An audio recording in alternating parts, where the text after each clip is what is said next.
Assalamualaikum warahmatullahi wabarakatuh. Kami dari kelompok 4, kelas R1B, mata kuliah Bahasa Indonesia, akan menjelaskan materi tentang ejaan Bahasa Indonesia yang disempurnakan atau PUEBI, bagian 1. PUEBI. Dulu saat belajar Bahasa Indonesia, kita pasti tidak asing dengan istilah ejaan yang disempurnakan atau EYD. Pedoman EYD adalah pedoman ejaan Bahasa Indonesia yang sudah berlaku sejak tahun 1972. Namun, pada tanggal 26 November 2015 yang lalu, EYD sudah diganti menjadi Pedoman Umum Ejaan Bahasa Indonesia atau yang disebut PUEBI.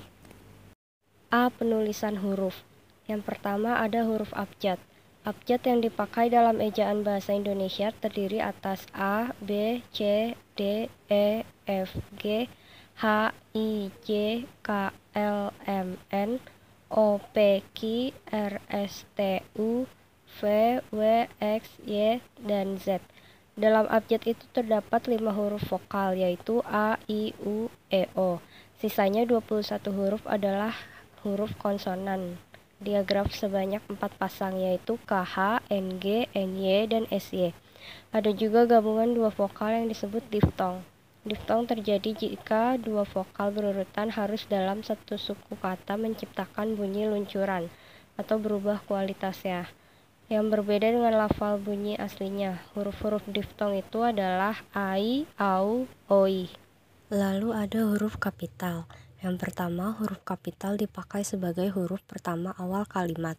Kedua, huruf kapital dipakai sebagai huruf pertama dalam kata dan ungkapan yang berhubungan dengan agama. 3. Huruf kapital dipakai sebagai huruf pertama nama gelar, kehormatan, keturunan, dan keagamaan serta jabatan atau pangkat yang diikuti nama orang. Yang keempat, huruf kapital dipakai sebagai huruf pertama unsur nama jabatan yang diikuti nama orang, nama instansi, atau nama tempat yang digunakan sebagai pengganti nama atau nama orang tertentu. Yang kelima, huruf kapital dipakai sebagai huruf pertama unsur-unsur nama orang. Yang keenam, huruf kapital tidak dipakai sebagai huruf pertama seperti pada D, Van, dan Der. Itu nama dalam bahasa Belanda, Jerman, dan Portugal. Yang ketujuh, huruf kapital dipakai sebagai huruf pertama singkatan nama orang yang digunakan sebagai nama jenis atau satuan ukuran. Yang kedelapan, huruf kapital tidak dipakai sebagai huruf pertama nama orang yang digunakan sebagai nama jenis atau satuan ukuran.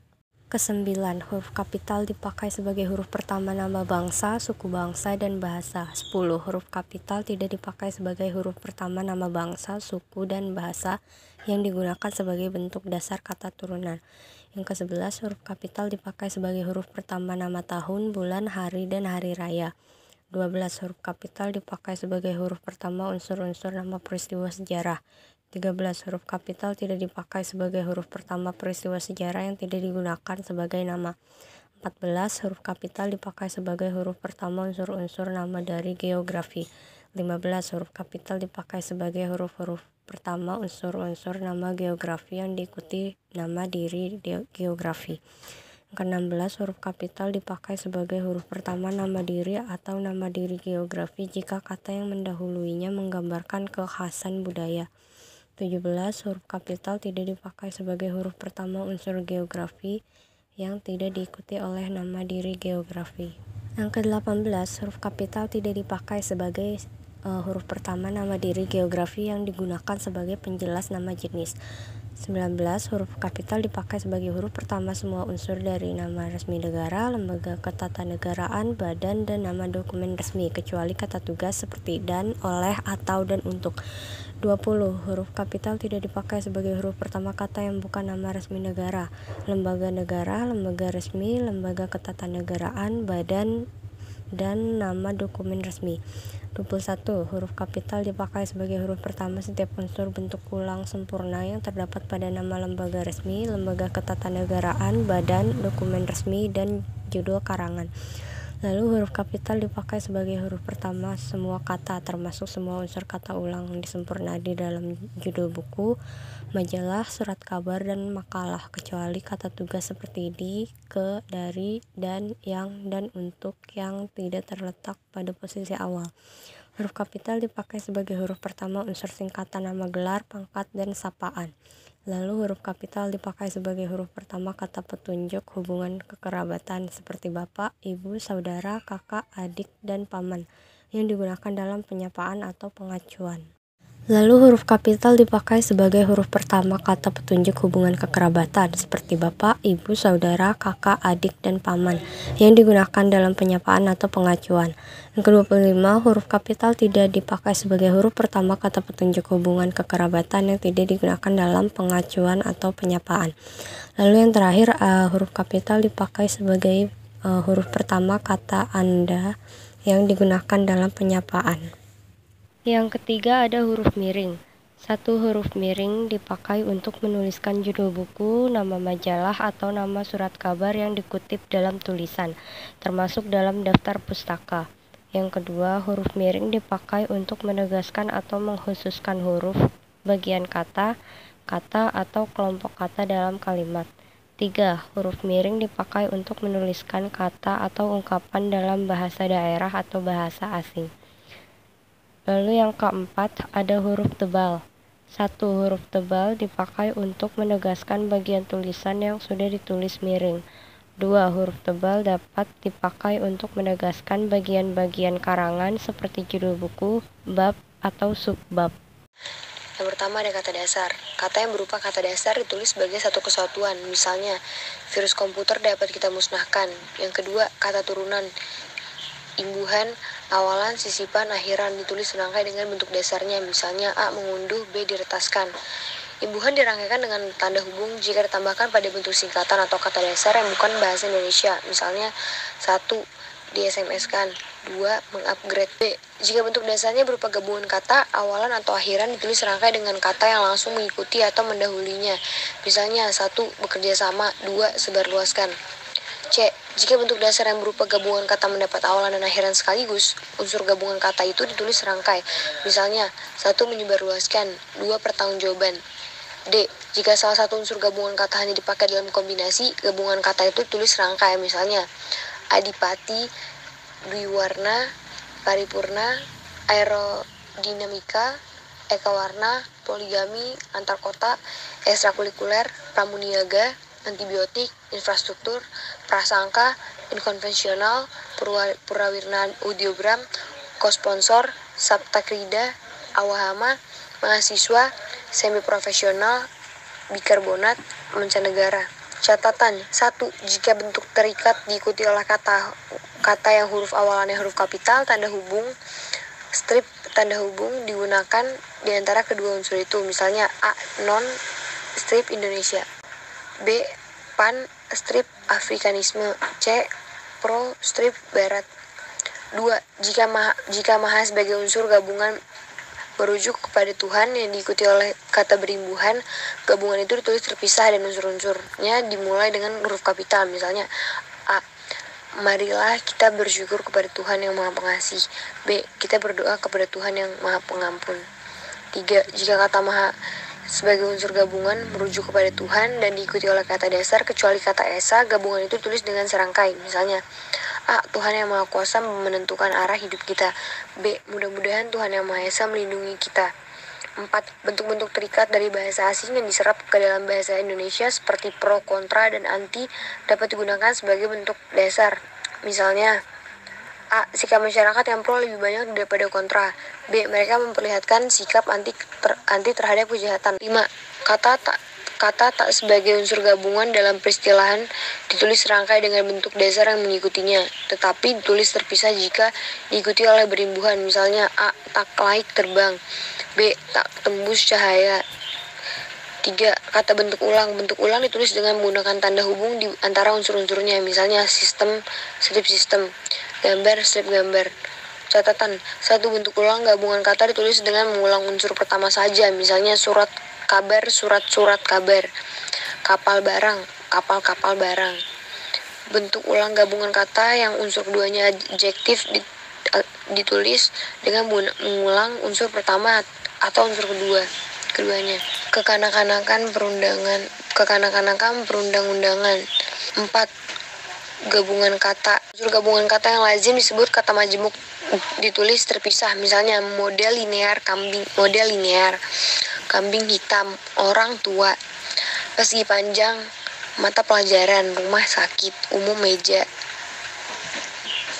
tulis. Gabungan kata yang dapat menimbulkan kesalah pengertian dapat tulis dengan menambahkan tanda hubung di antara unsur-unsurnya untuk menegaskan pertalian unsur yang bersangkutan, misalnya anak istri Ali, ibu bapak kami, ibu bapak kami, buku sejarah baru. Gabungan kata yang dirasakan sudah padu benar ditulis serangkai, misalnya acap kali, ada kalanya, akhir rukul kalam, wira swasta, apalagi, astagfirullah, bagaimana, barangkali, beasiswa, bela sungkawan, bila mana. 5. Suku kata. 1. Pemenggalan kata pada kata dasar dilakukan sebagai berikut. A. Jika di tengah kata ada huruf vokal yang berurutan, pemenggalannya dilakukan di antara kedua huruf vokal itu. Misalnya, bu, ah, ma, in. Huruf diftong a, i, u, e, o tidak dipenggal, misalnya pandai, saudara. Jika di tengah kata dasar ada huruf konsonan atau termasuk gabungan huruf konsonan di antara dua buah huruf vokal, pemenggalannya dilakukan sebelum huruf konsonan itu, misalnya bapak, mutakhir, musyawarah. Jika di tengah kata dasar ada dua huruf konsonan yang berurutan, pemenggalannya dilakukan di antara kedua huruf konsonan itu, misalnya April, cap, lock.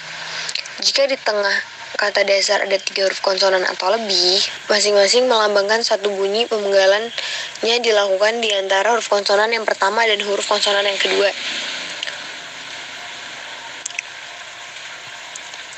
D. Pemenggalan tidak dilakukan pada kata yang terdiri atas satu vokal, misalnya beberapa pendapat mengenai masalah itu telah disampaikan walaupun cuma-cuma mereka tidak mau ambil makanan itu.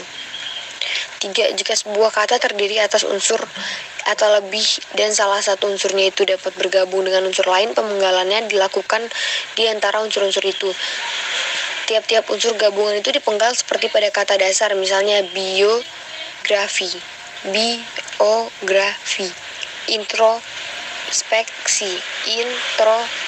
introspeksi, nama orang, badan hukum, atau nama diri yang lain terdiri atas 2 unsur atau lebih dipenggal pada akhir baris di antara unsur-unsurnya. 4. Kata depan di, ke, dan dari. Kata depan di, ke, dan dari ditulis terpisah dari kata yang mengikutinya, kecuali di dalam kata gabungan, kata yang sudah lazim dianggap sebagai satu kata seperti kepada dan daripada. Misalnya, bermalam-malam sajalah di sini, dia berjalan-jalan di luar gedung. Singkatan dan akronim. A. Singkatan ialah bentuk singkat yang terdiri atas satu huruf atau lebih.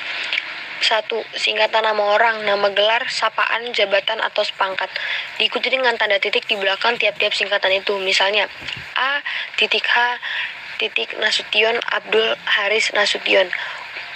W. R. Supratman, WG Rudolf Supratman. M. B. A. Master of Business Administration. 2. Singkatan nama resmi, lembaga pemerintahan dan ketatanegaraan, badan atau organisasi, serta nama dokumen resmi yang terdiri atas gabungan huruf awal kata ditulis dengan huruf kapital dan tidak diikuti dengan tanda titik, misalnya PBB Perserikatan Bangsa-Bangsa, PGRI Persatuan Guru Republik Indonesia. 3. Singkatan kata yang berupa gabungan huruf diikuti dengan tanda titik, misalnya DLL titik dan lain-lain, DSB titik dan sebagainya. C. Angka dan bilangan. Bilangan dapat dinyatakan dengan angka atau kata. Angka dipakai sebagai lambang bilangan atau nomor. Di dalam tulisan lazim digunakan angka Arab atau angka Romawi. Angka Arab 0, 1, 2, 3, 4, 5, 6, 7, 8. Angka Romawi 1, 2, 3, 4, 5, 6, 7, 8, 9. L50, C100, D500, M1000, F5000, M 1 juta. Bilangan dalam yang pertama itu bilangan dalam teks yang tepat dinyatakan dengan satu atau dua kata ditulis dengan huruf, kecuali jika bilangan itu dipakai secara berurutan seperti dalam perincian atau paparan. 2. Bilangan pada awal kalimat awal kalimat ditulis dengan huruf. Jika lebih dari dua kata, susunan kalimat diubah agar bilangan yang tidak dapat ditulis dengan huruf itu tidak ada pada awal kalimat. 3. Angka yang menunjukkan bilangan untuk utuh besar dapat diejak sebagian supaya lebih mudah dibaca. 4. Angka digunakan untuk menyatakan A. Ukuran, panjang, berat, luas, dan isi. B. Satuan waktu. C. Nilai uang. Dan D. Jumlah. 5. Angka digunakan untuk menomori bagian karangan atau ayat kitab suci. 6. Penulisan bilangan dengan huruf dilakukan sebagai berikut. 1. Bilangan utuh. 2. Bilangan pecahan. 3. Penulisan bilangan tingkat dapat dilakukan dengan cara berikut. 4. Penulisan bilangan yang mendapat akhiran an mengikuti cara berikut. 5. Bilangan tidak perlu ditulis dengan angka dan huruf sekaligus dalam teks atau kecuali di dalam dokumen resmi seperti akta dan kuitansi. 6. Jika bilangan dilambangkan dengan angka dan huruf, penulisan harus tepat. D. Kata ganti ku, kau, ku, mu, dan nya. Kata ganti ku dan kau ditulis rangkai dengan kata yang mengikutinya. Ku, mu, dan nya ditulis rangkai dengan kata yang mendahuluinya. Kata ganti itu dirangkaikan dengan tanda hubung apabila digabung dengan bentuk yang berupa singkatan atau kata yang diawali dengan huruf kapital. E. Kata sandang si dan sang. Kata sandang si dan sang ditulis terpisah dari kata yang mengikutinya. Catatan: huruf awal si dan sang ditulis dengan huruf kapital jika kata-kata itu diperlukan sebagai unsur nama diri. Sekian video pembelajaran dari kami. Jika ada kurangnya mohon maaf. Wassalamualaikum warahmatullahi wabarakatuh. Terima kasih.